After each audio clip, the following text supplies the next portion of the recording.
Cześć, znajdujemy się pod siedzibą ADN-u w Warszawie na Grzybowskiej 56, gdzie już dosłownie za minutę rozpocznie się egzamin ósmoklasisty Szkoły Bez Granic. Zapraszamy.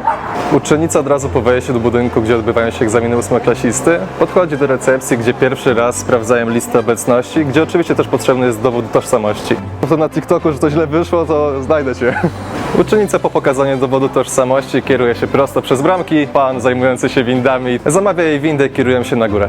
Uczennica ponownie pokazuje swój dowód tożsamości, sprawdzamy listę, a następnie przechodzi do kolejnej osoby z obsługi, która pomoże jej zabezpieczyć swój telefon na czas trwania egzaminu. Uczennica po zabezpieczeniu telefonu kieruje się prosto do szatni, gdzie jeśli miałaby oczywiście kurtkę, może ją zostawić na czas trwania egzaminu. Uczennica podchodzi, aby ponownie podać swoje imię, nazwisko, gdzie nasza obsługa zaprowadza ją do sali, gdzie zaraz odbędzie się jej egzamin.